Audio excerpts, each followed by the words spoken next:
Olá, boa noite. Vamos iniciar nossa última jornada Conecta de conversas com especialistas. E hoje vamos abordar mais um tema muito importante: biossegurança e autocuidado, responsabilidade da família e da escola.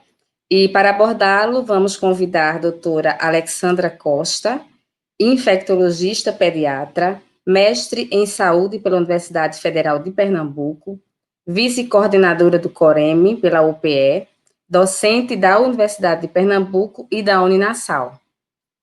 E estamos também trazendo para vocês a doutora Heloísa Lacerda, médica infectologista, doutora em doenças infecciosas pela USP, professora titular do departamento da UPE no Recife, atua como médica infectologista no Hospital Universitário Oswaldo Cruz, da UPE. Então, sejam bem-vindas e a palavra está com as senhoras. Doutora Alessandra, boa noite. Não estou lhe ouvindo.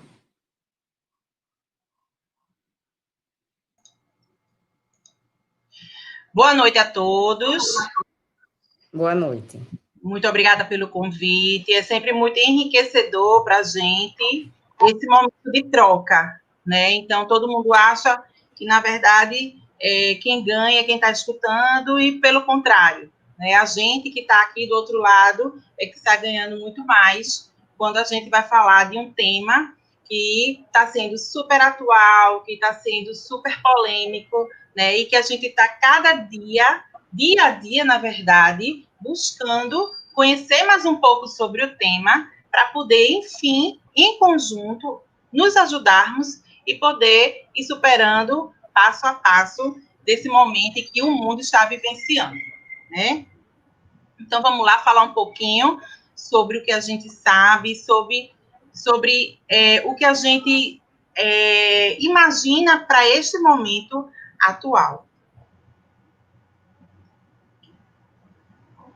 Bem, então entramos em 2020, início de década, início de um novo tempo, todo mundo muito animado, todo mundo cheio de esperanças, todo mundo cheio de projeto, e de repente, eis que surge a pandemia do pânico. Sem dúvida nenhuma, né, o coronavírus, o SARS-CoV-2, foi um vírus que veio trazer para o mundo um pânico geral, né? Surgiu, então, muito medo, sem dúvida nenhuma, e não tem por que não ter medo naquele momento inicial, e inclusive até hoje, diante de uma doença desconhecida, que evoluía em alguns grupos de forma grave, de forma letal, e que não se tinha ainda, em que não se tem ainda algum antídoto, alguma medicação, alguma vacina específica que pudesse bloquear todo esse processo trágico que ele estava trazendo para o mundo desde então, né? Então, iniciamos desde dezembro do ano passado com esse pânico, né, com esse momento diante do desconhecido, que mudou completamente nossas vidas, né, em que nos vimos diante de um vírus que tem essa característica estrutural, né, ele tem uma coroa por fora, eu sei que não é objetivo, mas até às vezes para entender por que o nome coronavírus, muitas vezes a pessoa nem sabe o porquê do nome coronavírus, e isso é importante, né? Ele tem o nome coronavírus porque na parte externa dele existem várias espículazinhas, como vocês estão vendo, verdinhas, que dá o aspecto a ele de coroa, por isso que ele é chamado de coronavírus. Bom, então, o principal meio de contágio do coronavírus, né, através de uma pessoa infectada, eliminando gotículas respiratórias. Então, através do ato de tossir, de espirrar, de escarrar, às vezes você coloca a mão na boca quando vai tossir, ou quando vai espirrar, ou coça o olho, enfim, o contato com essas secreções, com os perdigotos, e aí você carrega através da sua mão esse agente, o vírus, para outras superfícies, ou o próprio vírus vai se difundir e entrar em contato com outra pessoa. Então, o contágio é pessoa infectada, gotículas respiratórias, outra pessoa, ou então superfície. E nós sabemos que o vírus SARS-CoV-2, ele tem a capacidade de permanecer em diversas superfícies por horas e, às vezes, dias. Bom, então, nós temos hoje, em números COVID, no mundo, 16.114.449 pessoas que foram infectadas pelo SARS-CoV-2, com 646.641 óbitos. Em Pernambuco, nós tivemos, até hoje, documentado 89.678 casos confirmados de SARS-CoV-2, 6.421 óbitos, sendo que, às vezes, a gente enfatiza tanto a questão de óbitos, internamento, casos graves, mas a gente esquece de enfatizar que olha o tanto de recuperados, né? 67.929 pessoas foram recuperadas da infecção pelo SARS-CoV-2. E aqui a gente, só para exemplificar em termos de gráfico, que é o número de casos leves confirmados para o COVID-19 por faixa etária, e aí você vê que na faixa etária pediátrica de 0 a 19 anos, que compreende desde o nascimento até o final da adolescência, a gente tem uma proporção de casos bem inferior às demais faixas etárias. Aí você vai me dizer, não, Alexandra, mas quando você vem para 70 anos, diminui, né? 80 anos diminui. Na verdade, aqui não tem como comparar, porque aqui o número de pessoas com 80 anos ou mais em Recife, em Pernambuco, é muito inferior do que o número de crianças, né? Então, não dá para comparar esses dois blocos de faixas etárias. O que a gente compara, de fato, é que na faixa etária pediátrica, o número de casos é bem inferior, ou seja, a gente, aí, mais uma vez, a gente reforça de que a maior parte das crianças vão ser, sim, assintomáticas, ter o processo infeccioso, ter a infecção pelo SARS-CoV-2, mas não vão apresentar sintomas ou apresentar apenas sintomas leves. Nesse outro gráfico também de ontem, aqui mais uma vez, só para mostrar o número de óbitos pela síndrome respiratória aguda grave, ou seja, a forma grave da infecção pelo SARS-CoV-2, em que a gente vê que na faixa etária pediátrica, mais uma vez, é bem diferente em relação à incidência dela nas demais faixas etárias. E esse comportamento foi o comportamento semelhante dos demais países, dos demais continentes. Então, o Brasil seguiu a característica dos países europeus, dos Estados Unidos, em relação ao número de casos de infecções pelo SARS-CoV-2 na faixa etária pediátrica e em relação ao número de óbitos. Bom, e aí, quando a gente vai especificamente para a escola, o que é que a gente tinha? A gente tinha o início do ano letivo, a gente tinha o início de adaptação para alguns alunos que estavam mudando de escola ou iniciando o processo educativo, né, especialmente educação infantil, e que, de repente, entrou nessa onda justamente dessa pandemia do medo, desse monstro que chegou para atrapalhar a vida de todo mundo. Então, nossas crianças, de repente, se viram totalmente afastadas da escola, afastadas dos colegas, afastadas do restante dos familiares mais idosos ou daqueles que têm algum fator de risco, presas dentro de casa. Do outro lado, nós temos uma escola que também estava preparada para levar adiante o seu ano letivo, com toda a sua programação, professores que se organizaram, que se prepararam, que fizeram cursos, que se autorreciclaram, prontos para fazer um 2020 bombando, e também, de repente, tiveram as suas atividades paradas de uma hora para outra. E aí a gente presenciou essa cena, né? O quão triste para um professor é presenciar essa cena, e isso eu posso dizer com propriedade, porque eu sou professora do curso de medicina e na verdade, presenciei essa cena em 2 universidades. Então, para a gente que é professor, é muito triste ver uma sala vazia, né? Ainda mais você saber que não tem previsão, naquele momento não tinha previsão de quando retornar, não tinha previsão de como fazer para que os seus alunos e para que a sua rotina voltasse ao normal.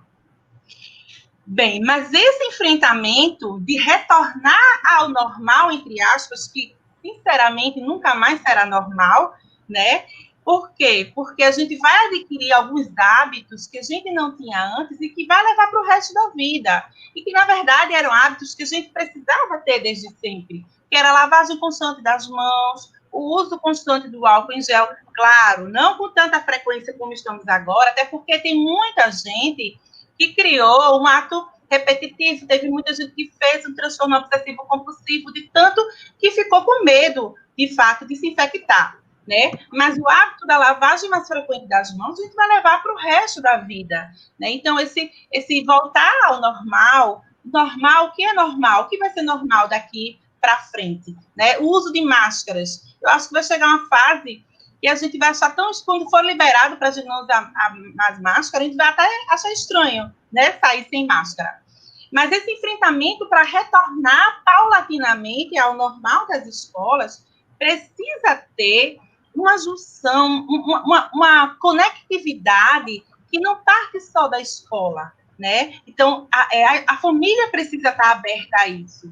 Se só a escola estiver aberta, se só a escola estiver preparada, se só a escola estiver se organizando para esse retorno, mas a família não estiver se organizando, isso vai ser frustrado, né? Não tem como a gente ter sucesso se depende de ter sucesso numa dupla se os dois não estão em conexão, em sintonia. Então, para que esse sucesso do enfrentamento ao coronavírus em relação ao retorno paulatino das aulas presenciais, precisa ter essa conexão intensa e essa credibilidade da escola versus família. Então, por isso que é importantíssima a família estar sempre junto da escola nesse momento, mais do que nunca, e especialmente tirando as dúvidas, né? Bom, então, para que esse retorno aconteça, os princípios fundamentais: informações permanentes e atualizadas sobre a dinâmica da pandemia, tanto a escola quanto a família precisam, de fato, estarem se atualizando. Crianças e profissionais de saúde doentes não devem frequentar a escola, né? Então, digamos, Bruninho amanheceu espirrando, corizando, não vai para a escola, né? Então, professora Maria José amanheceu meio mole, muita dor no corpo, não vai para a escola. A gente tem que fazer o máximo possível com que as pessoas que estejam na escola se exponham, o máximo possível para que se exponham menos, né? Então, sentiu algum sintoma, não vai para a escola. Seu filho teve algum sintoma, não manda ele para a escola. E é por isso que as crianças, ao chegarem à escola, vão ser aferidas na temperatura, né? A escola deve oferecer diversos locais para lavagem das mãos com água e sabão, ou também, na verdade, a presença do álcool em gel para higienizar frequentemente os recintos, as superfícies e as mãos dos alunos. Lembrando que essa dinâmica da lavagem das mãos já tem que vir de casa, né? Então, a educação doméstica vai ser primordial nesse enfrentamento. Precisa vir de casa já esse treino com a família, e já está acontecendo sem dúvida nenhuma, né? A gente está há 4 meses diante disso, e está acontecendo essa dinâmica, essa rotina da lavagem das mãos. E eles vão dar um banho, vão dar aula para as professoras e para os outros demais funcionários de como se lavar as mãos, eu não tenho dúvida nenhuma. Propiciar ambientes arejados, com abertura de portas e janelas, né? Dar preferência a atividades ao ar livre, né? Elas devem ser estimuladas, as atividades ao ar livre. Evitar aglomerações, tanto na entrada quanto na saída. Então, a escola tem que fazer um esquema de estipular os grupos de alunos por turma, grupos em relação ao horário de entrada, ao horário de saída, ao horário de recreio, ao horário de ir ao sanitário, ao horário de lavar as mãos. A escola precisa estar muito bem organizada nessa segmentação, nessa particularização dos alunos por grupo. Os jogos, claro, jogos, competições, reuniões, festividades, por enquanto, ainda permanecem suspensos. Aqui só exemplificando, né, a aferição da temperatura, que deverá ser regularmente realizada em todos os alunos.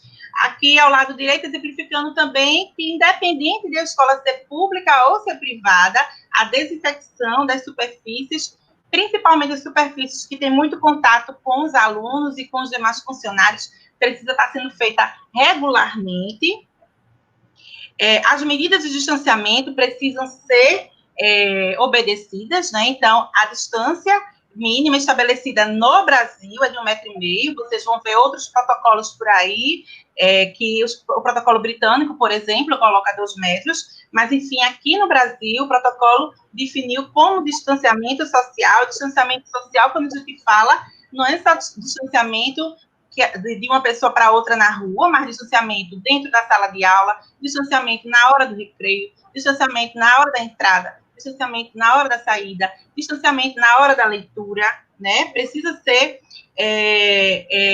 seguido. E aqui um exemplo, ó, e lá na Ásia, né?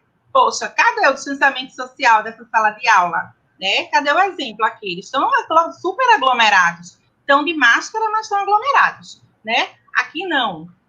Aqui do outro lado direito, eles estão realmente seguindo o distanciamento de 1,5 m, né? E aí você diz, não, mas crianças a gente não consegue manter o distanciamento. Consegue, minha gente. A gente subestima demais a inteligência das crianças, né? Na verdade, elas já estão tão treinadas durante esse período, junto com a família, junto com a sociedade, junto com o que eles viram, né? Que eles sabem que precisam se manter distante. É fácil? Não é. Não é fácil para a gente, adulto, imagine para as crianças. Especialmente nós, sul-americanos, que temos, de fato, essa necessidade do abraço, do carinho, do afago. Então, para a gente, sem dúvida nenhuma, o distanciamento social foi muito mais sofrido do que para os povos asiáticos, né? Mas as crianças também, elas já têm essa noção. Claro, quanto menorzinha, mais treino precisa ter.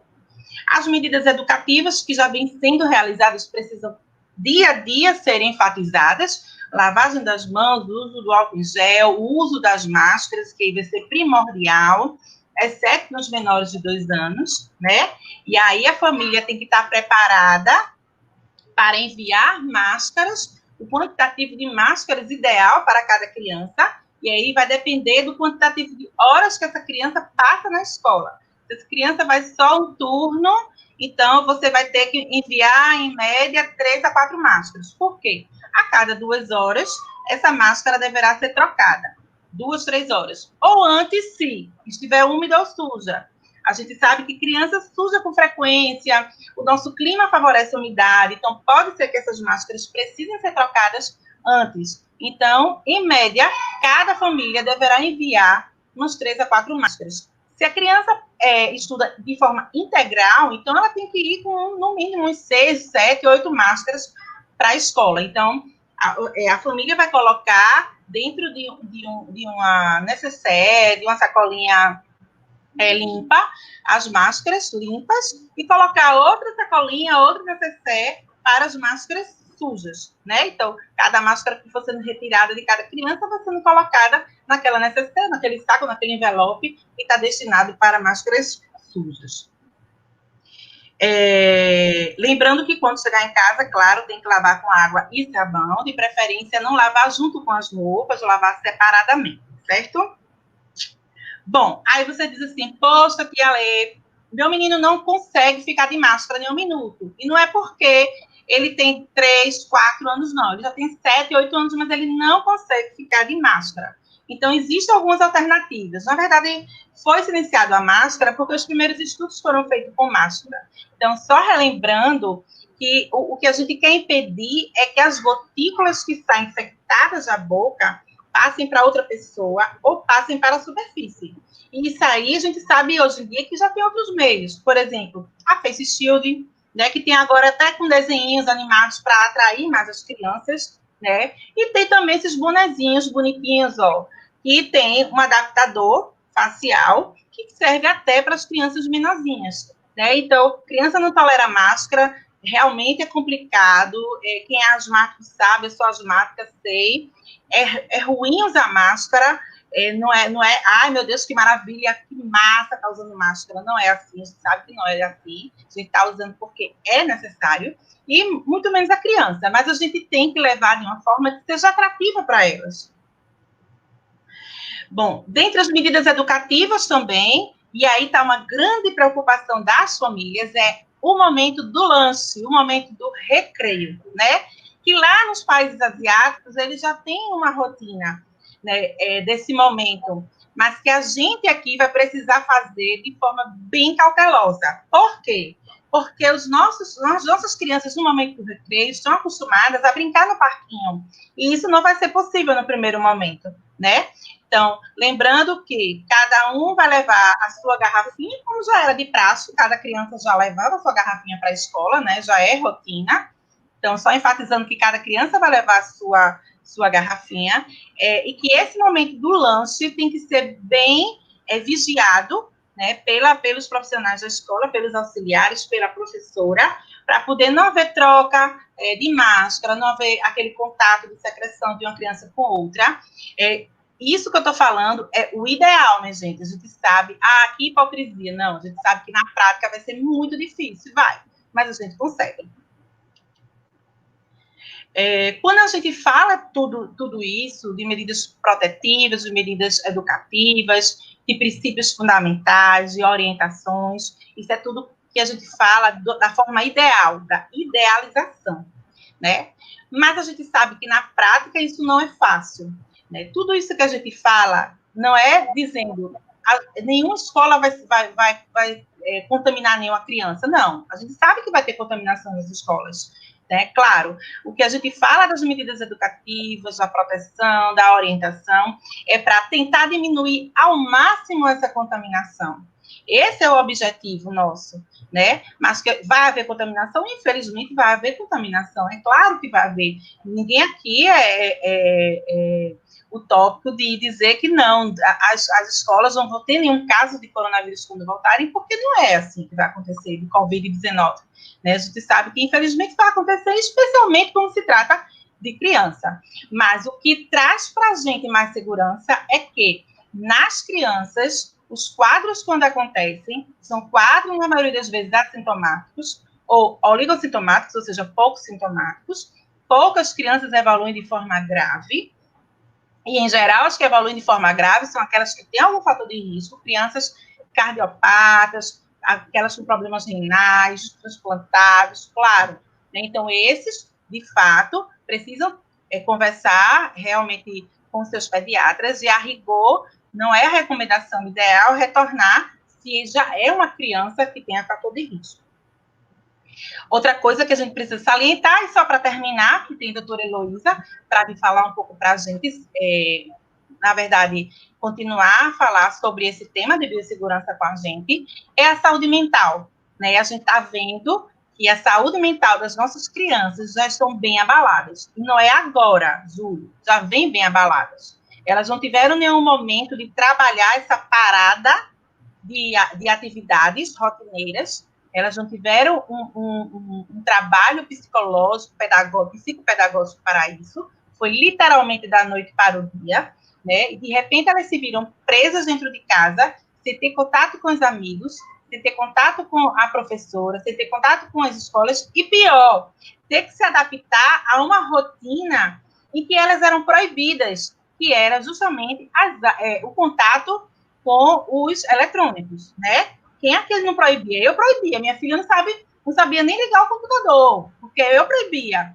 Né? Então, eles tiveram, pelo contrário, a gente teve que estimular esse contato com os eletrônicos. Né? Então, poxa, de repente, tudo virou de cabeça para baixo. Imagina, se para a gente adulto já é difícil, imagina para uma criança. Né? Então, a gente tem visto crianças de todas as faixas etárias com transtorno de ansiedade, então, roendo muito unha, comendo demais ou comendo de menos, sono demais ou sono de menos, né? Sem querer falar, abusado. Né? Então, a gente precisa pensar também que essa questão desse afastamento abrupto e tão prolongado está repercutindo negativamente nas nossas crianças de uma forma completa, inclusive em relação à saúde mental.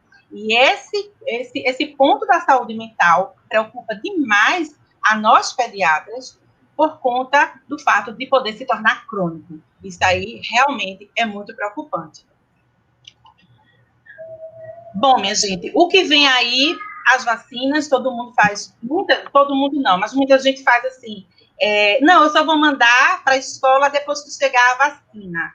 Mas aí chega outra interrogação para a gente, como tantas interrogações que o SARS-CoV-2 já trouxe para a gente. né? E aí a vacina foi legal lá fora, vai ser legal aqui, vai ser eficaz, quanto tempo vai produzir resposta, o povo brasileiro, de fato, vai se dar bem com essa vacina, enfim, gente, quanto tempo vai levar isso? Né? E quanto tempo a gente vai permanecer com essas dúvidas e com essas incertezas, sem voltar paulatinamente às nossas rotinas. Né? Então, fica aí também a indagação para vocês, né? Não é só para a gente que está estudando, que tem interrogações sobre o Covid-19 todo dia, não. Fica para todos, né? Esse questionamento. E eu termino com uma imagem da minha filha assistindo a aula remota, né? E com uma mensagem. Quando eu vejo uma criança, ela me inspira dois sentimentos: ternura pelo que é e respeito pelo que pode vir a ser, né? Então, aquele que está sentadinho ali, independente se é minha filha, o seu filho, o seu sobrinho, o filho de Dona Severina, ele está sentadinho ali assistindo a aula remota hoje, e daqui a 20 anos ele pode estar recebendo o prêmio Nobel, né? Então a gente tem que ter muito cuidado quando a gente lida, e quando a gente trata, quando a gente conversa, e quando a gente estuda sobre criança. Bom, era isso, pessoal. Muito obrigada.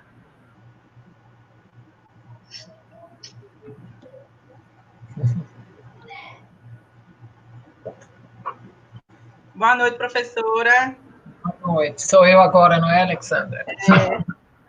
Certo, vamos ver. Então, primeira coisa eu queria dizer para o pessoal da plateia que está nos vendo, que eu não sou muito habilitada nesse programa Teams, então eu posso ter alguma dificuldade em iniciar a projeção, vamos ver se eu me acerto aqui, tá?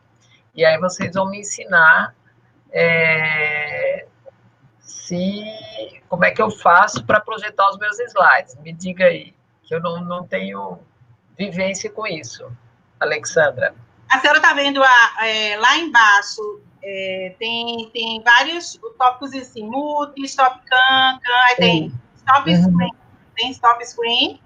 Tem share screen. Pronto, a senhora vai clicar nele. Certo, já apertei.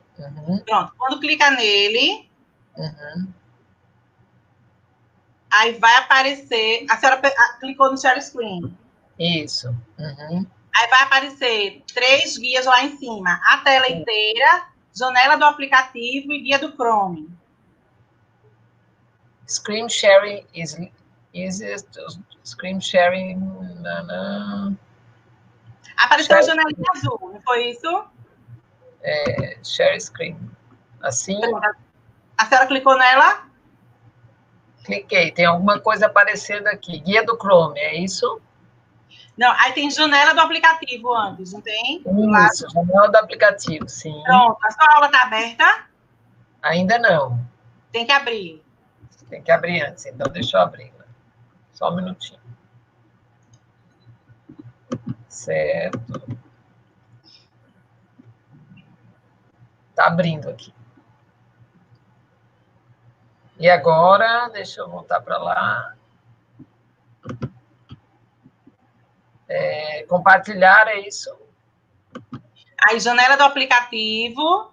Certo. Aí, guia do Chrome. Apareceu sua aula? Apareceu. Pronto, a senhora vai clicar nela. Tá. Clicou? Isso. Apareceu? Pronto, apareceu. Certo. Então, eu estou aparecendo também. Fica, eu não estou vendo a minha tela, aí fica meio atrapalhado para mim, mas tá bom. Então, bem, eu vou falar um pouquinho diferente da Alexandra, mas assim, vamos ver o que a gente pode depois dividir. Ô, professora, licença. Aí a senhora vai clicar só para modo de apresentação. Deixa eu ver e onde é que eu acho F5, isso. clique em F5.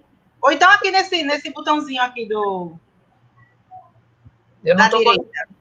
Calma, eu não estou vendo nenhum botãozinho aqui. Deixa eu ver se eu acho. Porque aqui tem interromper compartilhamento, não é isso, né? Não. Clique em F5 para ver se vai. É Ctrl F5, é isso? Não, F5 só. Sozinho. Não.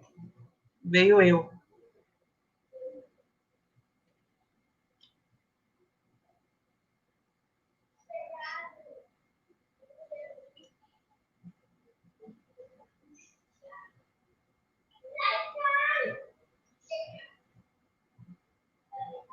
Bruno, acho que ela caiu, não foi?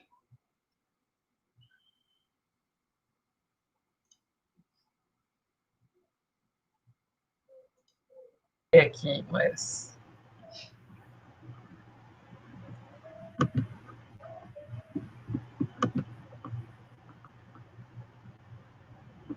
Voltou, professora. Voltou. Mas eu estou aparecendo, não. É porque eu não A senhora está aparecendo, está aparecendo. E está aparecendo a apresentação também, né? Tá tudo bem, então. Ah, não, apareceu na apresentação, não. Ah, meu Deus. É porque...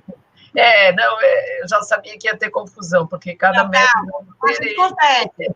Vai de novo. Janela do aplicativo. É isso. Clica no...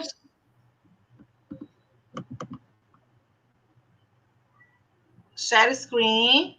Pronto, vai aparecer. Pronto. Certo. Eu estou aparecendo porque eu não estou vendo vocês. Mas vamos passar assim mesmo, não é isso? Porque senão a gente não vai chegar lá, eu acho. Professora, na barrinha à direita, no final, na barra do PowerPoint à direita. Sim. Ah, tá. Tem uma parte que é a apresentação de slides. A tela inteira, é isso? Isso. Apareceu? Pronto, agora. Perfeito. Certo. Tá bom. E aí eu apareço também, né? Porque eu não estou vendo ninguém, mas tá bom. Eu vou falando como se eu estivesse vendo vocês. Bem, então a gente vai falar o risco da volta às aulas presenciais, mas na verdade nós vamos falar de Covid como um todo, tá? Eu sou médica infectologista, não trabalho com crianças, eu trabalho com adultos, mas, assim, tenho tido uma certa experiência, tá? Vivenciando desde o início da pandemia o cuidado dos pacientes, principalmente no Hospital Esperança, certo? Porque no Hospital Oswaldo Cruz eu trabalho no ambulatório e lá os ambulatórios estavam fechados até recentemente. Bem, eu estou mostrando dados muito parecidos com os seus, né, que eu também valorizei aqui,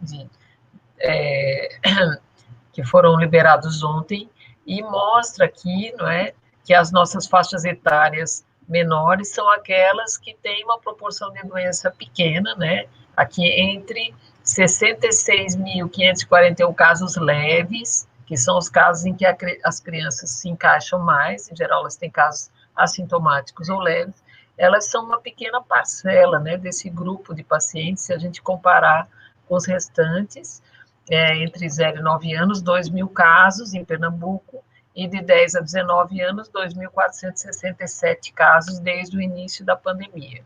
Tá? Esse número é pequeno, considerando, inclusive, que os casos são leves, mas eles existem, né? Então, isso é importante de a gente sempre lembrar. Depois disso, é importante que a gente veja essa curva, que é uma curva inspiradora, né? Que ela mostra que as semanas epidemiológicas, quando começou a epidemia, olha quantas mortes, né? O que é isso aqui? O número de óbitos por síndrome respiratória aguda grave, quer dizer, aquelas pneumonias graves confirmadas pelo coronavírus, segundo a data de falecimento em Pernambuco. Aqui começa em março e vai até ontem, tá? Então, o que a gente percebe é que o número de óbitos, ele chegou a ser muito alto, não é? No mês de maio, e aí depois ele foi caindo, e vejam, agora a gente está aqui no número de óbitos bem pequenos. É isso que tem feito com que a gente esteja autorizado, certo, a voltar às aulas presenciais e pensar nesse tipo de atividade. Entretanto, é muito importante saber que isso não indica que o vírus foi erradicado da sociedade, que ele desapareceu, tá? Então, por exemplo, eu me atrasei hoje aqui para começar, por quê? Porque eu estava internando um amigo nosso na UTI do Hospital Esperança, certo? Então, assim, de Recife, que não saiu de Recife, né? A gente tem a esposa de outro médico internada lá também, recente. Então, Essa é consciência, a doença não desapareceu, né? E essas mortes, elas refletem o que aconteceu 3 semanas atrás, tá certo? Porque esses doentes, quando morrem, eles não morrem imediatamente, eles ficam muitos dias doentes em hospitais, recebendo assistência. Então, a gente tem que pensar que talvez a gente esteja olhando um quadro daqui para trás, mas a gente pode ter uma realidade que pode modificar à medida que a gente for se expondo e não tiver cuidado com isso, tá? Então, a importância desse cuidado é grande e é refletida, né, em tudo que a gente tem que fazer. É a nossa responsabilidade pensar que o vírus não desapareceu e que ele está esperando que a gente dê chance para que ele volte de uma maneira intensiva, né, e causar danos, tá? Não é o que tem acontecido em todos os lugares, mas a gente tem que saber que isso é uma coisa possível, né? O comportamento em ondas, que não é o habitual das infecções respiratórias, ou como é que a gente tem um período, né, em Pernambuco, de março a junho, muitas infecções respiratórias, e no resto do ano esse número reduz muito. Mas pode ser que o coronavírus ele tenha um comportamento diferente e que ele não respeite esses períodos de maior sazonalidade, que a gente diz, um período do ano que depois desaparece. Pode ser que ele apareça também no verão, a gente não sabe, né? Então, é importante que a gente pense que essa curva é inspiradora, tá? Mas que ela pode não ser uma curva eterna, que a gente ainda tenha dificuldade com isso, certo? E falando um pouquinho da doença, né? O que a gente tem aqui? A gente tem, então, a doença nos seus estágios, estágio 1, o estágio 2 e o 3. O estágio 1 é quando existe o vírus circulando, é a fase da resposta viral, tá? A fase 2 é quando começa a aparecer as alterações pulmonares, a tosse, a falta de ar. Em geral, isso aqui é dividido em semanas, tá, gente? E aí, no estágio 3, que é a hiperinflamação, é quando a gente começa a ter as reações maiores, aquele quadro pulmonar, ele pode se tornar muito alterado, a pessoa pode ter fenômenos de tromboses, né? Pode ter infartos, pode ter AVC, não é? Como a gente viu que morreu lá o apresentador, né, da TV Globo, e ele, na verdade, fez um fenômeno trombótico, né, porque as tromboses, elas são mais frequentes de acordo com nesse vírus e com uma resposta inflamatória aumentada. Então, a gente tem que lembrar disso. As crianças, normalmente, elas ficam nesse primeiro estágio, tá? Elas têm uma resposta mais lenta, né? E por sorte, isso acontece. Nos adultos e nas pessoas mais idosas, a gente começa a ter essas reações. E essas reações são ainda mais intensas em pessoas obesas, diabéticas, né? Que tem aqueles fatores de risco que são fatores importantes para essa resposta inflamatória, que já é maior nessas pessoas e aí se torna ainda maior quando o vírus aparece, tá? Então, a gente tem os sintomas clínicos, tem os sinais e tem os tratamentos. Então, os tratamentos nessa primeira fase, desculpe aqui, gente. Nessa primeira fase, a gente tenta reduzir a quantidade de vírus circulantes, tá certo? Então, a gente pode pensar no remdesivir, um antiviral que está aparecendo por aí, provavelmente vai ser um remédio muito HIV que foram testados, há dúvida da hidroxicloroquina, da cloroquina, da ivermectina, são dúvidas ainda, a gente não tem uma resposta definitiva, e nesse estágio, do segundo para o terceiro, a gente já começa a pensar, então, em reduzir a inflamação, aí já é uma coisa bem diferente. É o que? Aqui é usar corticoide, que a gente tem usado de rotina, e alguns outros medicamentos também bem potentes para reduzir essa inflamação, tá? Mas o que chama atenção, e ninguém entende muito bem, porque é que as crianças, elas raramente, né, quando tem aquela síndrome de Kawasaki, que febre alta, alterações cardíacas, elas têm essa resposta inflamatória intensa, mas normalmente elas ficam aqui no primeiro estágio da doença, tá? E podem ser assintomáticas também. Em relação aos testes diagnósticos, né, como a gente faz um diagnóstico, então a gente tem que pensar que num primeiro momento, tá, todas as doenças virais são muito parecidas. No primeiro momento, a gente tem muito vírus. O vírus se multiplica muito, porque o organismo não conhecia aquele vírus, então ele vai se multiplicar intensivamente, tá? No caso do coronavírus, chama atenção que ele está mais no nariz, nas vias respiratórias e no pulmão do que no sangue, tá? Outras viroses, ele fica mais no sangue, como é o caso da dengue, chikungunya, etc. Então, a gente vai procurar essa carga viral, esse vírus, tá? Lá no nariz, né, nas vias aéreas, etc. Certo? Só lembrar aqui, vejam, que começa a crescer o vírus, cresce muito, mas é só aqui que começam os sintomas, vejam. Então, existe um tempo, né, considerável de alguns dias, em que a pessoa tem vírus, e que essa quantidade de vírus vai aumentando, né? E aí que começa a sentir alguma coisa. Então, nesse período, a pessoa vai estar transmitindo.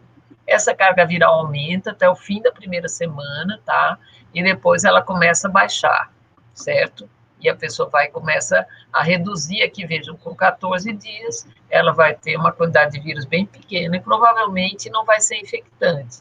Então, é por isso que se diz que, às vezes, você pode ter vírus, né, aqui presente, depois de 14 dias, e a gente não sabe muito bem o que significa, porque o teste é muito sensível, encontra o vírus, mas talvez ele não consiga transmitir mais a doença.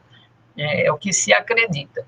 Nos pacientes mais graves, aqueles que vão para a UTI, esse vírus dura muito mais, ele fica bem mais tempo, tá? Ele pode ficar até 28 dias, uma quantidade maior. Então, essas pessoas têm um tempo de isolamento maior, certo?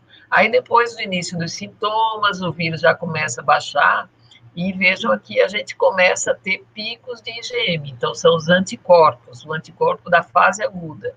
Diz que tem doença aguda aqui aparecendo, mas vejam como ele é tardio. Então, ali por 10, 14 dias é que a gente pode pedir esse exame. Por isso que aqueles testes rápidos, feitos na fase aguda e tal, eles não são corretos. Por quê? Porque a gente normalmente vai fazer o teste ali pelo 3º, 4º dia, né? Então, a gente tem que procurar isso aqui, ó, são os vírus. Os anticorpos ainda não cresceram muito, vão ser negativos, e a gente vai achar que o paciente não tem nada, né?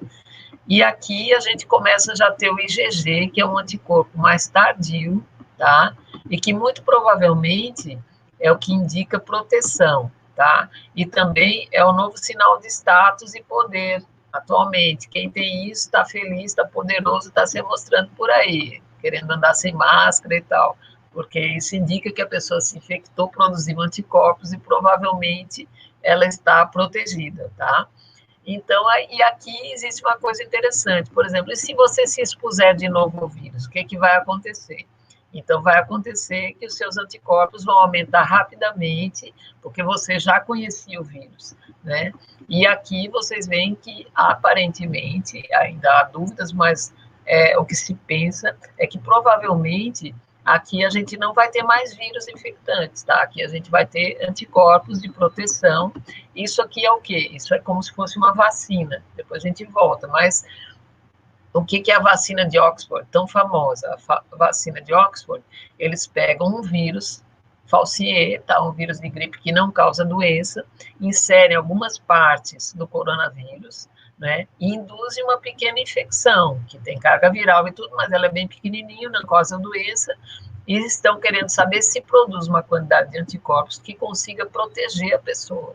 Então, seria como se fosse assim, dá uma pequena infecção e faz uma exposição. Se fizer essa exposição, quer dizer, tiver contato, ela vai ter anticorpos ao invés de ter o vírus do coronavírus, tá? Então, esse é o princípio da vacina.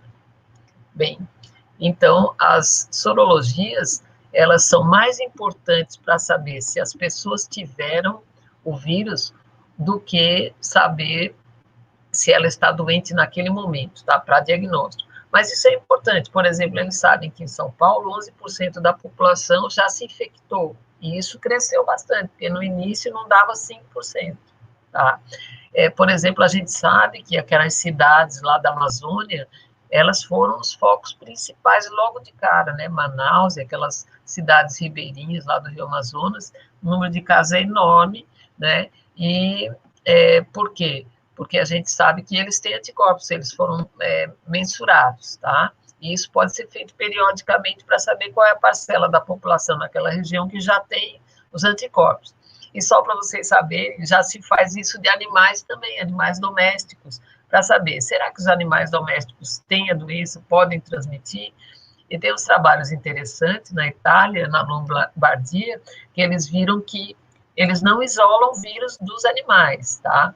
Domésticos, mas eles isolaram muitos anticorpos, numa proporção muito parecida com a população que se infectou. Tipo assim, eu infectei e meu animal também se infectou.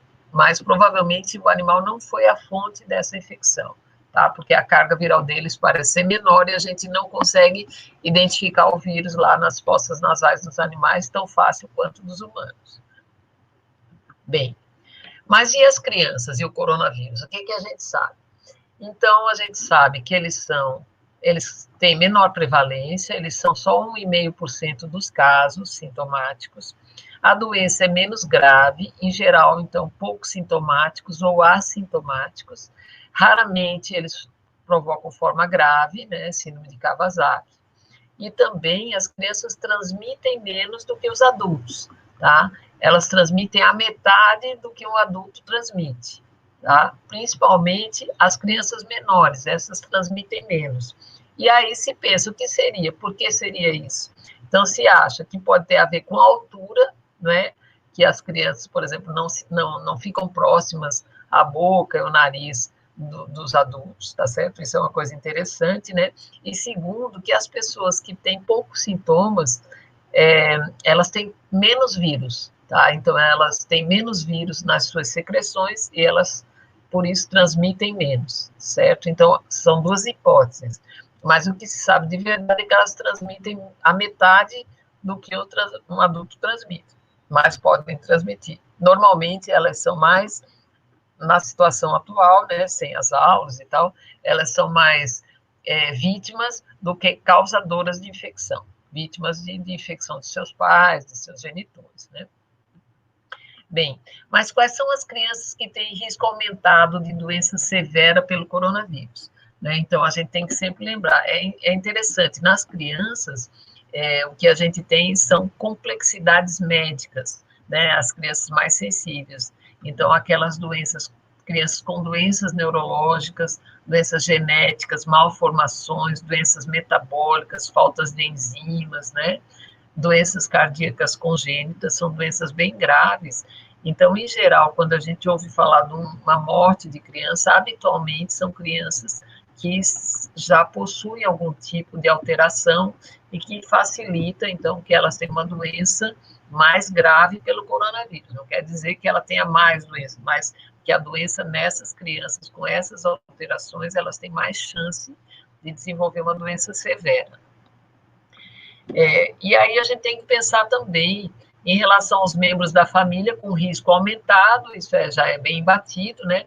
Então, as crianças, os adultos, porque as crianças podem vir a transmitir, vindo da escola, com câncer, com doença renal crônica, com doença pulmonar crônica, com adultos com imunossupressão devido a transplante de órgão sólido, obesidade, aqui principalmente se for uma obesidade com índice de massa corpórea, né, obesidade pesada, né, igual a 30 ou mais, doenças cardíacas sérias, como insuficiência cardíaca, doença coronariana, cardiomiopatias, anemia falciforme e o diabetes mellitus tipo 2. Então, esses têm um risco sabidamente aumentado de adquirirem e por isso eles devem ficar mais protegidos quando a criança voltar à escola, pela transmissão que pode ser paralela, né? Agora, também existem outros que podem ter um risco aumentado, que não necessariamente terão, mas podem ter. A asma, as pessoas com AVC, aquelas que têm hipertensão, um sistema imune alterado por transplantes, doenças imunes, o HIV, se descompensado, uso de corticoides, outros medicamentos para deprimir a imunidade, alterações neurológicas, doenças hepáticas, na gravidez, na fibrose pulmonar, nos fumantes e no diabetes mellitus tipo 1, que é o que usa insulina. Certo? E aí, aqui tem um pouquinho em inglês, na verdade, isso aqui são orientações do Center for Disease Control, que é o centro americano que estuda doenças infecciosas, e eles sugerem algumas coisas, né? Então, o que eu acho que a gente deve ter em mente? Quais são as quatro áreas principais para reduzir a transmissão? promover comportamentos que reduzem a disseminação, por exemplo, distanciamento, lavagem das mãos e uso de máscaras. Manutenção de espaços saudáveis, ventilação apropriada, limpeza e desinfecção.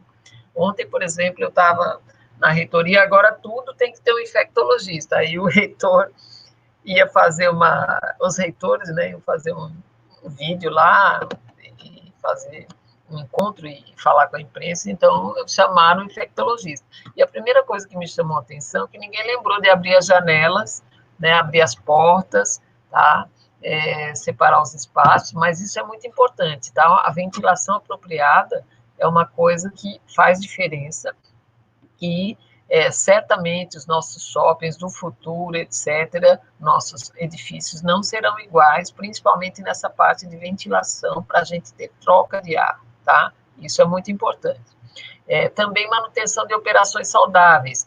Isso é uma coisa, a volta escalonada, turmas pequenas, tá? Pequenos grupos, isso é muito importante.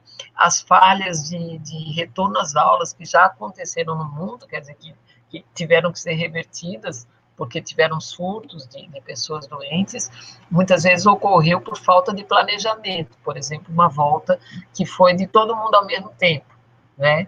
Então, isso é uma coisa que traz dificuldade, porque vai expor muita gente ao mesmo tempo. As turmas têm que ser pequenas, e aí o colégio me consultou sobre, não, mas eu fico com pena, porque se eles vão ficar sempre na mesma turminha, aí não vão conviver com os outros. Infelizmente, a gente está numa situação excepcional, e aí a gente vai ter que restringir, manter algumas atividades que são importantes socialmente, e para a educação mesmo, mas a gente tem que restringir o máximo que a gente conseguir.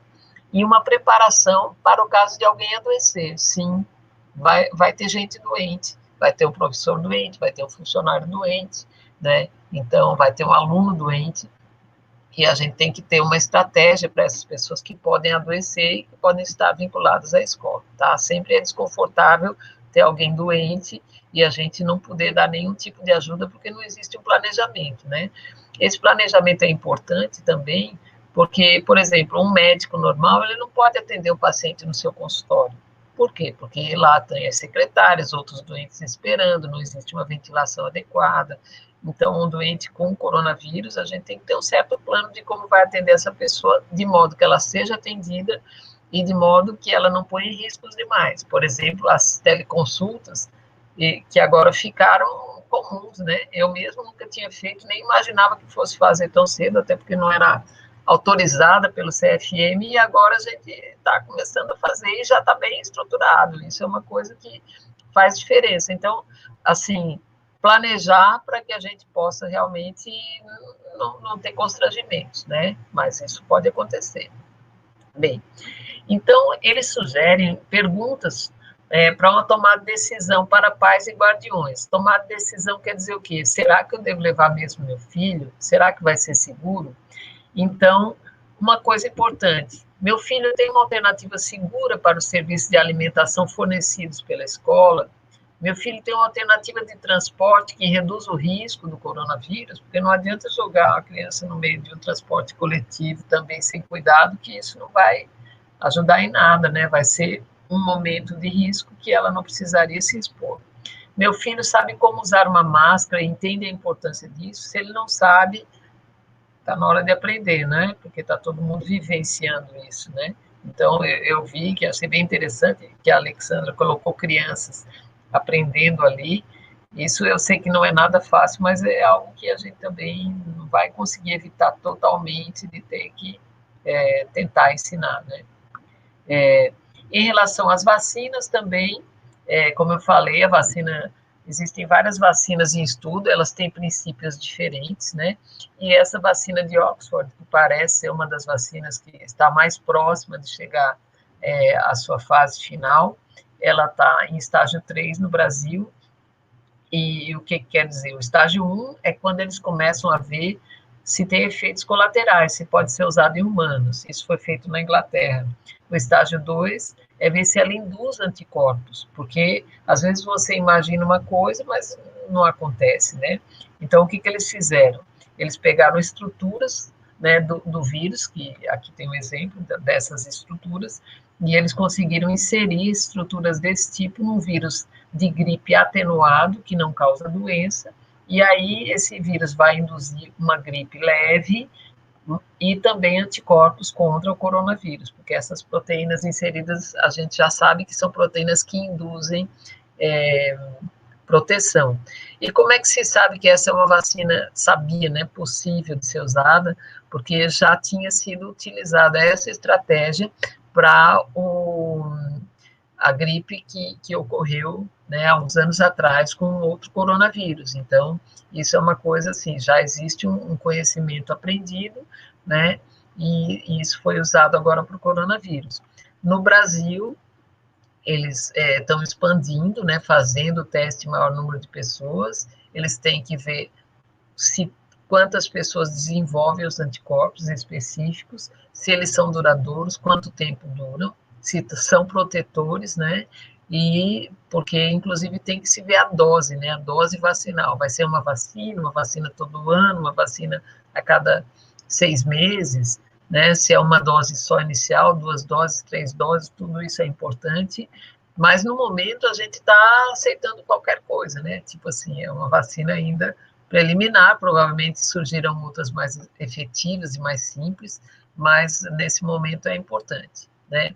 As vacinas, só para saber, normalmente a gente tem um Programa Nacional de Vacinas muito estruturado, tá? As vacinas são compradas pelos governos, né? Então, pode ser que haja lá na clínica para vender, mas há uma tendência a que o país adquira essas vacinas, e por isso que o Brasil já comprou não sei quantas mil doses, provavelmente já numa estratégia de fazer uma compra antecipada, né? Eles estão investindo para poder depois ter direito a receber essas vacinas, porque a ideia é sempre pensar globalmente, pensar na sociedade e não individualmente apenas.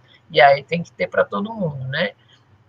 Por sorte, a gente tem o melhor programa de vacinas da América Latina, isso é uma coisa muito importante, e a gente espera que logo ela esteja presente, porque a gente vai ter uma segurança bem maior de todas essas coisas que a gente pretende fazer.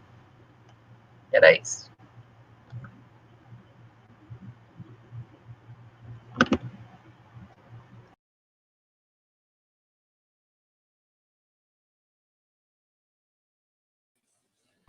Bom, diante, né, da exposição de vocês, algumas perguntas, algumas inquietações surgiram aqui, né, no chat, eu vou tentar passar para que vocês possam, de alguma maneira, contribuir com essas dúvidas. E aí, a primeira pergunta, que parte de uma observação, na verdade, é: meu medo não é minha filha adoecer, e sim transmitir para os avós idosos com comorbidades que moram conosco. Eu acho que isso é um medo, não só, né, dessa pessoa que se pronunciou aqui, mas de muita gente. O que vocês podem dizer diante desse questionamento, dessa inquietação? Veja, é realmente assim, super constante essa pergunta, né? E a gente sabe que, de fato, é uma tecla que a gente bate muito, inclusive, dizer que as crianças, graças a Deus, foram protegidas nessa pandemia, porém, elas servem de vetor para pessoas mais idosas, para os grupos de risco, né? Então, mais uma vez eu reforço, a gente tem que pesar muito o risco e o benefício, né? Não vai ser uma obrigatoriedade o retorno, né? Não vai ser uma obrigatoriedade, vão existir as exceções. Então, de fato, se é uma criança que reside com idosos, que reside com pessoas do grupo de risco, a gente tem que ter o bom senso de pesar se vale a pena essa criança retornar ou não, né?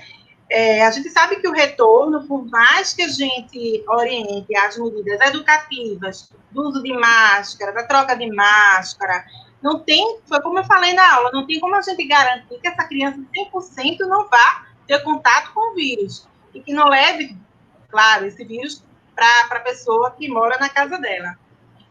Então, isso tem que ser bem estruturado, por isso que foi um dos meus primeiros slides, tem que ter essa conexão muito intensa da escola com a família, senão não vai andar, né? Isso não vai ser só pontual agora, não. Isso vai ainda perdurar por meses, Então, essa conexão, né, a gente vê muito, o que está acontecendo é muito, assim, as famílias, às vezes, cobrando a parte da escola, a escola mais acuada, enfim, mas tem que ter uma conexão muito grande, porque essa decisão tem que ser em conjunto, família, são 3 pilares aí.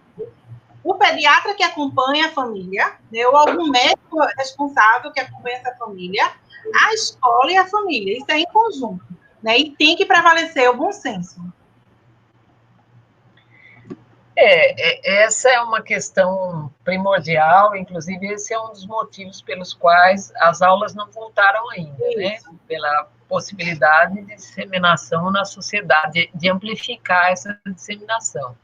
Eu concordo também que a ideia é tentar encontrar alternativas, tá? Para que os idosos não fiquem tanto em contato com essa criança, alternativas de outros cuidadores, por exemplo, se for possível, não é? Nos Estados Unidos, eles até cogitam que a criança opte por não ir à escola e que faça tudo à distância, tá? Isso. Então, isso não é também uma coisa simples, nem todas as escolas vão conseguir ter essa opção, né? Outra questão é não haver reprovação das crianças, não haver um grau de exigência tão grande. Eu acho que, olha, é um desafio enorme, né, para as escolas, para as famílias, mas tem que negociar, não adianta negar que esse é um risco que existe, né? As crianças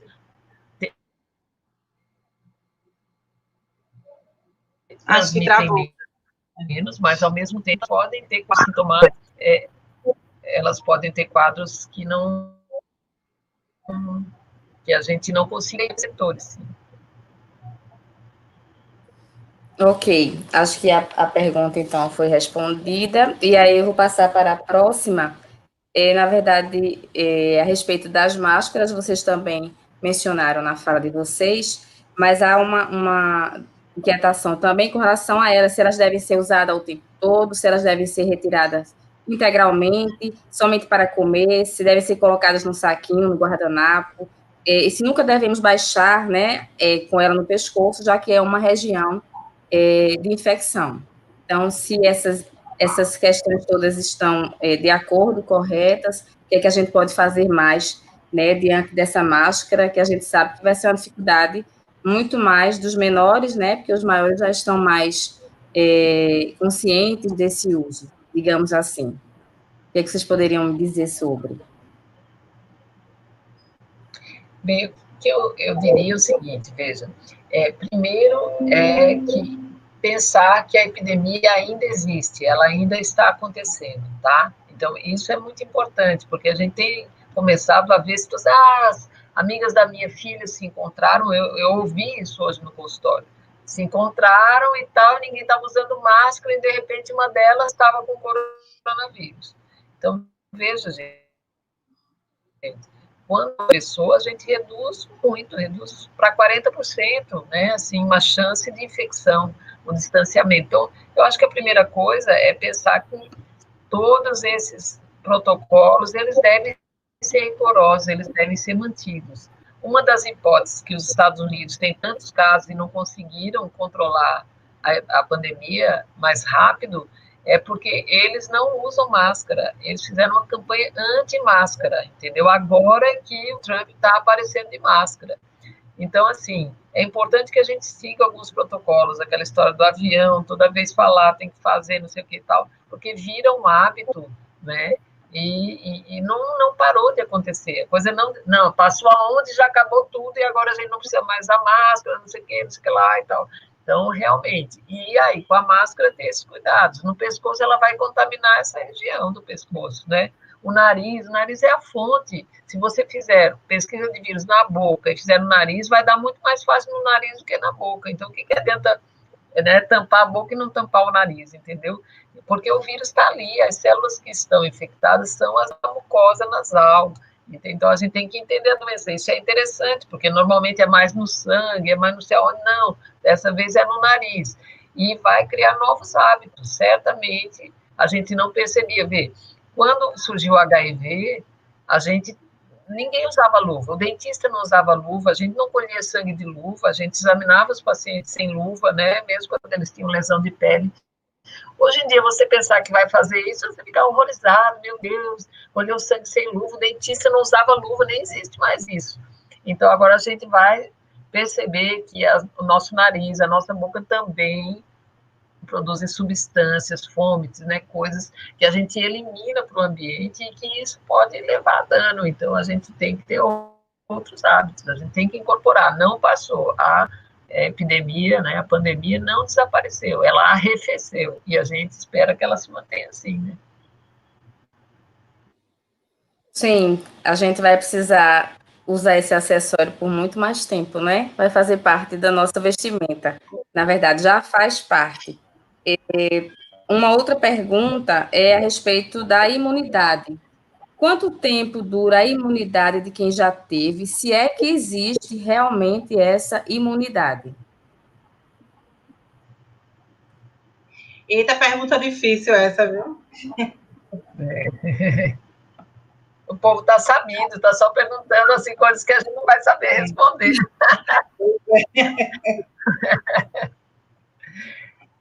Não, veja, essa imunidade a gente não sabe quanto tempo dura, tá certo? A gente não sabe se a resposta vai ser aquela, né? Tipo um booster. Você teve uma imunidade e aí vai aparecer outro vírus, você já tinha anticorpos e vai ficar com mais anticorpos.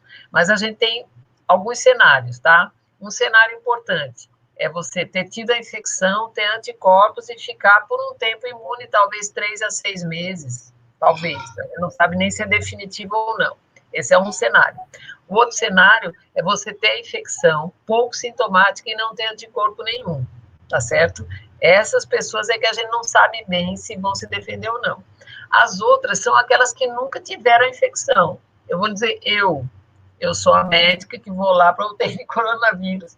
Tenho 58 anos e não tive a infecção. Convivo com 2 filhas, que uma é infectologista, outra trabalha em UPA. Nós não tivemos a infecção. Então, a gente não sabe por que é que algumas pessoas não têm infecção e elas não têm nem anticorpos. Talvez a imunidade dela não seja mensurável desse tipo, seja por linfócitos, tá? Isso já foi visto. Então, provavelmente, eu imagino até hoje, né? Não sei amanhã, que eu tenha tido contato com outro coronavírus, mais leve, mais brando, transmiti para as minhas filhas, que são gêmeas, que moravam comigo até recentemente, e que eu já tenho algum tipo de proteção, né? E que isso talvez nunca vá aparecer no meu exame de sangue. Posso dar exemplos de médicos que ficam entubando pacientes em UTIs, né? Meus colegas, meu Deus, vai aparecer o meu anticorpo, não aparece e eles não adoecem. Então, existem vários cenários, tá certo? Diferentes, não é muito simples de entender, mas no momento o poder mesmo é ter lá os anticorpos mensuráveis bem direitinho, é isso que é bom, mas só que às vezes não vai ser assim também, tá? É isso que eu tenho a dizer. Não é tão simples assim, né, doutora? Pois não, pode falar. Não. Bom, vamos ver se seguimos com mais perguntas difíceis ou se essa próxima a gente consegue esclarecer. Foi detectado mais de uma variação do vírus em Pernambuco? Vocês saberiam nos responder? Não sei dizer. Certo. E o que está... Eles modificam muito, né? Assim, os vírus se modificam bastante, tá? Isso é comum quando eles passam na comunidade. Existem grupos de pesquisa na Universidade Federal, tá? Do grupo de genética, que está estudando os genótipos virais e essas mudanças aqui em Pernambuco. Eu não sei dizer o resultado ainda não, tá? Certo, doutora. E tem uma dúvida também com relação à sequela. Existem sequelas neurológicas pós-Covid? São reais, realmente? Já existe um estudo acerca disso ou não? Veja, não sei se dá para dizer sequelas neurológicas especificamente, tá? Isso é um outro aspecto que também está se estudando, assim, é um campo bem amplo, mas a gente sabe que as pessoas que tiveram quadros graves, elas podem ficar sintomáticas mesmo. Eu encontrei uma enfermeira, vou dar um exemplo prático, que eu acho que, assim, até hoje, ela tem falta de ar, ela não consegue subir uma escada sem sentir falta de ar, ela se sente desconfortável. Então, ela provavelmente tem uma sequela pulmonar, que é o mais comum, tá? Pelo dano pulmonar, quando você tem muita inflamação, você pode vir a ter fibrose, tá certo? Que aí é quando você tem mais alterações definitivas, né? Você pode ter alterações renais, neurológicas, por exemplo, esse paciente que teve, esse jornalista que teve o AVC, né, ou a trombose, na verdade, ele certamente ficaria com sequelas neurológicas, são quadros em geral graves, né? Então, isso é possível. Agora, seria mais para quadros mais severos e uma parcela pequena, né? Mas é possível sim, não se conhece tudo não sobre isso. Especialmente naqueles asmáticos ou que tem alguma doença pulmonar já prévia, né? Aí é que realmente a gente pode observar essas sequelas. Ok. A próxima pergunta fala sobre alguns estudos têm demonstrado a importância menor das crianças assintomáticas como vetores de transmissão. Os adultos não apresentam um risco maior de transmissão para a família?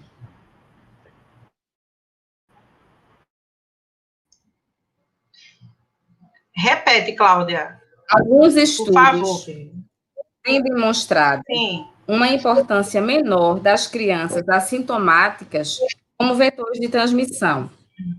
Os adultos não apresentam um risco maior de transmissão para esta família? Os adultos, sim, sem dúvida.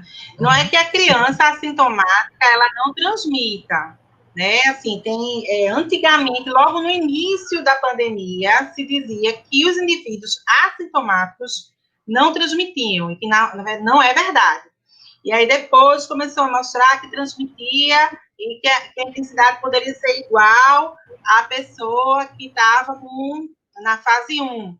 E aí depois começou a ver que não, que na verdade transmite, mas não tanto quanto aqueles que estão sintomáticos, mas transmitem, né? Incluindo as crianças.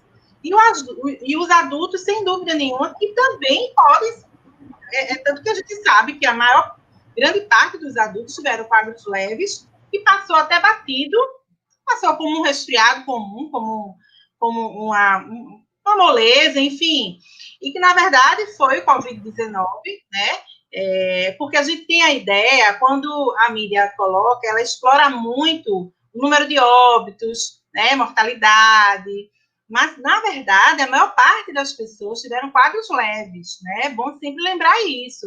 Graças a Deus, a maior parte das pessoas tiveram quadros leves. E o Brasil se manifestou, assim como a maioria dos países que tiveram muitos casos, como os Estados Unidos, como a Itália, enfim, como os outros países que também tiveram muitos casos, com esse padrão da maior parte das pessoas terem apresentado quadros leves e alguns serem assintomáticos. E os adultos que são assintomáticos, eles transmitem menos, mas também transmitem. Não sei se eu respondi ou se era outra coisa que a pessoa queria perguntar. Não, acho que era exatamente isso, doutora Alexandra. Tem uma próxima pergunta sobre levar a criança ao shopping, a brincar no playground, é menos perigoso do que ir à escola? É mais perigoso. Bom, minha gente, veja só. Primeiro, depende do que qual o seu objetivo, né? Se você for levar a criança ao shopping para sair um pouco de casa, é uma atividade rápida com a família, aquela criança está protegida, está com máscara, ou está com face shield, não vai demorar naquele local, vai voltar logo, até para assim, aquela história de, deu uma saidinha só e voltou, né? Se for algo rápido, protegido e que volte logo para casa, não tem problema, né? Playground, veja, brincar no play, né? Como aquela história, desce pro play, enfim, você teria que ter, para você ter a certeza de que sua criança não vai se contaminar, esse playground precisaria estar desinfectado antes da sua criança brincar nele, né? E aí você precisa ter essa certeza que esses brinquedos do playground estão desinfectados. Se não for assim, se outras crianças passaram por esse playground pode estar infectado com SARS-CoV-2, sim. Então, de fato, a escola vai estar mais preparada se tiver realmente seguido um protocolo sério do que o playground e do que se você for ao shopping sem os devidos cuidados ou permanecer muito tempo exposto. Eu acho que esse tipo de atividade, playground, não deveria ser autorizado nesse momento. Então. Coletivo, assim, eu acho que é algo... na verdade, não foi liberado, não. Assim, pelo menos que eu saiba, não foi. É difícil imaginar como você vai manter uma atividade dessa, um local desse, realmente seguro, né? Certo, deixa eu ver se tem mais alguma pergunta aqui para fazer para vocês. Bem rapidinho, só um minutinho, por favor, tá? Pelo chat aqui, acho que a gente já respondeu, na verdade, né? Mais uma observação acerca das crianças serem ou não vetores, né? Veja as crianças são um risco aos idosos e os adultos que estão trabalhando não são. Se as crianças são menos transmissores, eu acho que vocês já falaram a respeito disso, né? Quando dizem que realmente os adultos são mais vetores do que as próprias crianças, não é isso? E então eu vou passar para uma outra pergunta. Vou interromper, talvez a pessoa, eu acho que mais ou menos, acho que o que não ficou claro é o seguinte: o perigo em relação à criança é que a criança pode passar assintomático, ou seja, não ter sintoma e estar transmitindo para o grupo de risco. Enquanto que nos adultos, o número de casos assintomáticos é bem inferior que o das crianças. Então, é mais fácil você imaginar que aquela pessoa que está com sintomas gripais leves possa estar com Covid-19 e dessa forma estar transmitindo, né? Em contrapartida, a maior parte das crianças assintomáticas, você nem sabe que a criança está infectada, e aí ela vai, abraça um vizinho, abraça o tio, abraça o pai, abraça a avó, que é grupo de risco. É nesse sentido que a gente diz. Então, assim, o adulto é transmissor, é vetor, sim. Agora, o número de adultos que são assintomáticos é inferior ao número de crianças que são assintomáticas. Então, no adulto, a gente pode ter vigilância maior de isolamento, né? O adulto começou a apresentar sintomas, a gente isola, por isso que tem aquele período de isolamento, para justamente evitar a contaminação, a maior contaminação. Enquanto que a maior parte das crianças, como são assintomáticas, vão passar batido, né? A gente não vai ter como isolar porque nem sintoma tem. Então, a gente não vai saber se está infectado ou não. Ok. Só tem sentido manter a criança longe da escola, se mantê-la em quarentena? Sem dúvida nenhuma. Né? Na verdade, assim, se você não vai retornar a criança ao convívio com a turma dela, com a professora, com a turma que nem vai ser toda, vai ser parcial, bem parcial, né? Pelas subdivisões dos grupos, com a professora, com a estrutura que ela estava acostumada. Se você expõe essa criança ao playground, a shopping de forma constante, começou a viajar, não usa máscara, não está seguindo a quarentena, então não tem sentido, né? De fato, assim, o não retornar à escola é orientado, quando muito bem orientado, para aqueles casos que são exceção, né? Então, crianças que são grupo de risco, crianças que convivem com grupo de risco, e olhe lá, quando de fato não vai ter como ter essa separação, né? Então, a não ser isso, não tem porquê, né? Se você não está mantendo a sua criança em quarentena, ela pode muito bem voltar à escola. Agora, ter cuidado que na escola ela vai ter que seguir os cuidados, né? Então, vai ter que seguir a máscara, o distanciamento, os cuidados que estão sendo tomados para o todo, né? A gente tem que pensar sempre no coletivo. Não adianta a gente estar pensando só na gente, que a gente não vai conseguir combater pandemia nenhuma, não sai do campo. E pandemias, mais do que nunca, e essa muito mais, acho que, eu não vivi nenhuma outra, mas acho que muito mais do que as outras, essa veio mostrar que a gente precisa sempre, para conseguir vencer, pensar no coletivo, no todo. Certo. A próxima pergunta, doutora Heloísa, se a senhora puder nos responder, o que deve ser decisivo na hora de optar pela ida da criança à escola?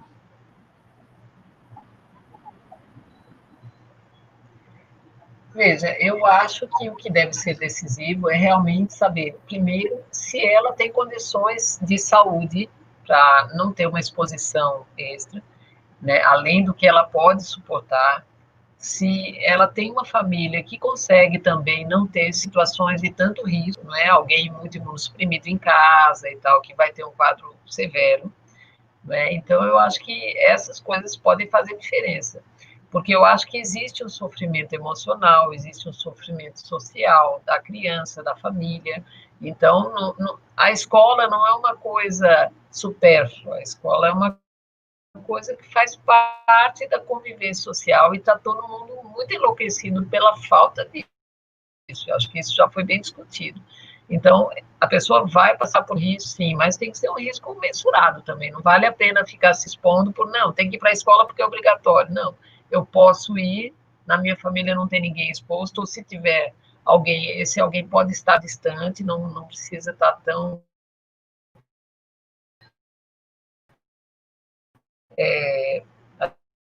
assim, isso porque é um ganho para ela, um ganho de bem-estar emocional, ela vai sair de casa todos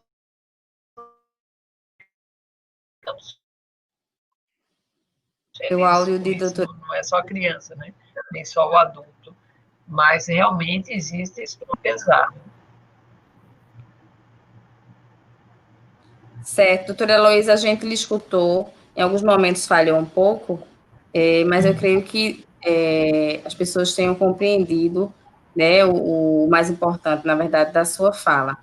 Existe uma pergunta no chat que diz com relação às mutações. Essas mutações dependem das comorbidades ou não? As mutações dos vírus. Não, mutação não depende de comorbidade.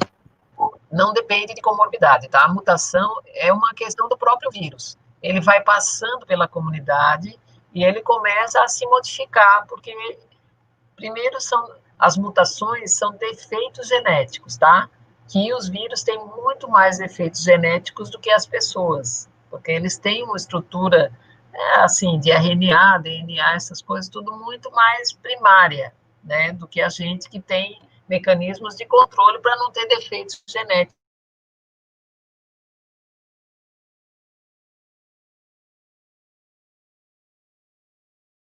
Os vírus têm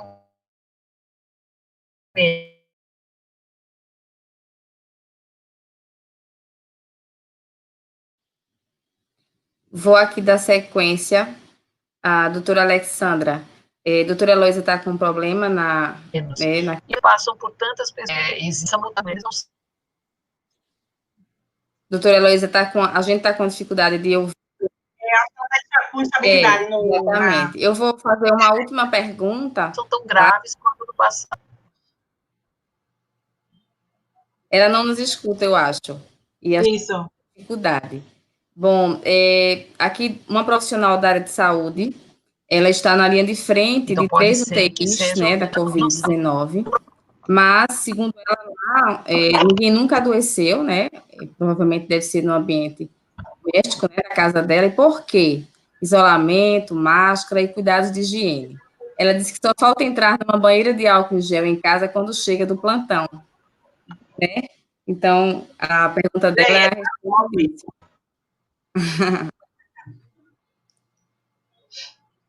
A senhora quer dar mais alguma contribuição, doutora Alessandra, doutora Heloísa? Eu queria agradecer, né, a presença de vocês aqui, dizer que hoje a gente encerra essa jornada, e há 3 dias, hoje é o 3º dia, a gente vem ganhando muito, né, com as contribuições de todos que passaram por aqui, desde o primeiro dia até hoje. Dizer que essas inquietações, elas vão continuar, obviamente, né, até que a gente possa se sentir seguro diante da pandemia, é algo que todo mundo está vivendo junto, né, pela primeira vez, e agradecer em nome da Escola Conecta, né, que foi um prazer estar com vocês, a gente só tem realmente a agradecer. Agradecer a todos que participaram no chat, interagindo, aos pais que estavam aqui presentes, que estão ainda, né, e que a gente possa seguir em frente, né, se protegendo, obviamente, seguindo todos os protocolos de segurança, né, as medidas de segurança possíveis, para que a gente possa evitar, como vocês bem falaram, né, haverá alguém sempre que vai pegar, mas que a gente possa minimizar esses danos. Não é isso? Obrigada a participação de vocês, né, foi um enorme prazer recebê-las. Obrigada. Digo que a gente continua juntos, né, nessa luta, que a cada novo dia a gente vai descobrindo alguma coisa a mais, que vai fortalecendo todo mundo junto, que a gente vai conseguir, né, se organizar, a vacina vai chegar, as vacinas vão chegar, né, novos tempos vão surgir, já estão surgindo, e que a gente vai tendo que se adaptar, né, na verdade, o nosso normal de antes, como eu falei desde no começo da aula, nunca mais voltará a ser aquele normal, né? A partir de agora será outro normal, outro momento, outro mundo, outras adaptações, mas que nem por isso a gente vai deixar de viver e nem por isso a vida vai deixar de ser bela, né? Isso. E também é legal dividir com as pessoas o interesse pela medicina, por conhecer as doenças infecciosas, os micro-organismos, como se previne, como se trata, como se vacina, como são os anticorpos. Eu acho que isso é um conhecimento novo, né? E a infectologia, inclusive, um amigo meu disse, olha, a gente está sofrendo tanto, mas pelo menos a infectologia agora ficou tão visível. É verdade. Que tem um trabalho anônimo, né? Começam a aparecer as enfermeiras, os fisioterapeutas e tal. Então, assim, eu também acho que é um aprendizado coletivo, né, da sociedade, e isso é um ganho muito grande e está mudando bastante a nossa vida e os nossos hábitos. Obrigada, viu? Verdade, nós agradecemos. Boa noite. Boa noite a todos. Tá. Foi um prazer. Boa noite. Tchau. Tchau.